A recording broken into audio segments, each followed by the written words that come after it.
Sur France Culture.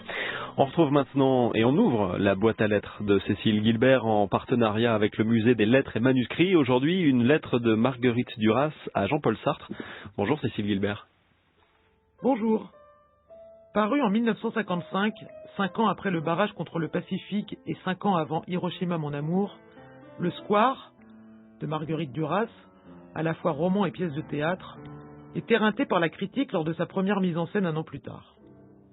Critique théâtrale au Figaro, le redoutable Jean-Jacques Gaultier écrit « Pas d'intrigue et par conséquent pas de péripéties, pas de problème, pas de vie, pas de mouvement, j'allais dire pas de personnages. On les a choisis pour montrer que l'insignifiance signifie un tas de choses. » C'est l'époque de l'étranger de Camus et du théâtre de l'absurde de Beckett. Le vide existentiel est à la mode. De fait, le square semble ne rien raconter ou pas grand-chose. Seulement la conversation d'un homme et d'une femme qui ne se connaissent pas et entament une banale conversation sur un banc. Elle, c'est une petite bonne de 20 ans en attente du mariage. Lui, une sorte de VRP résigné à la médiocrité de son existence. « Je n'avais de disposition particulière pour aucun métier, ni pour une existence quelconque, dit-il.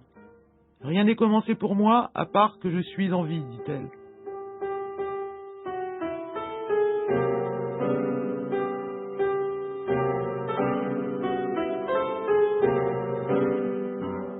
Dans un entretien à l'Express précédant la première de sa pièce, Duras s'explique sur ce récit dialogué. « Si on me demande comment j'ai écrit Le Square, je crois bien que c'est en écoutant se taire les gens dans les squares de Paris. Elle se trouve là tous les après-midi, seule la plupart du temps, vacante, en fonction précisément. Lui se trouve également là, seul, lui aussi la plupart du temps dans l'hébétude apparente d'un pur repos. Elle surveille les enfants d'une autre. Lui est à peine un voyageur de commerce qui vend sur les marchés de ces petits objets qu'on oublie si souvent d'acheter. Ils sont tous les deux à regarder se faire et se défaire le temps. » Alors que Le Square va être repris au Théâtre de Poche en mai 1958, Duras écrit à Jean-Paul Sartre pour l'en avertir et sans doute s'attirer une bonne critique de la part d'une plume prestigieuse. Pour le sensibiliser, elle assiste sur la prestation de René-Jean Chauffard, acteur alors âgé de 38 ans, qui avait justement joué dans diverses pièces de Sartre comme Huis clos, Mort sans sépulture et Nécrasov l'année précédente.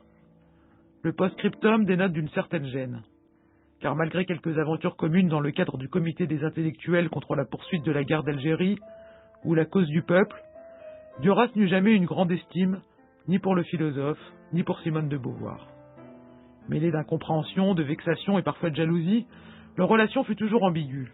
« Sartre n'a pas écrit, disait Duras. Pour moi, il n'a pas su ce qu'était écrire. » On ignore si Sartre se rendit au Théâtre de Poche, mais ce qui est sûr, c'est que Le Square fit son chemin sur les scènes de théâtre et enthousiasma Didier Bezas qui y voit depuis toujours une œuvre de résistance à la médiocrité des conversations contemporaines.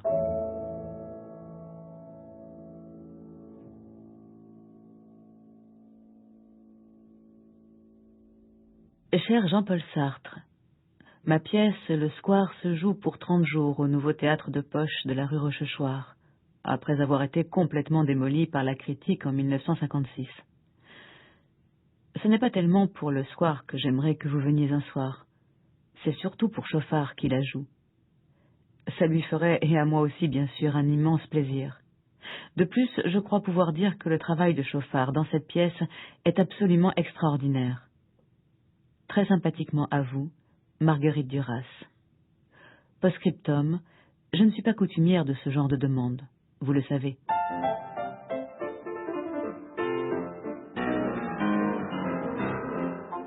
La boîte à lettres par Cécile Guilbert, réalisation Laurence Millet, lecture Anouk Adrien.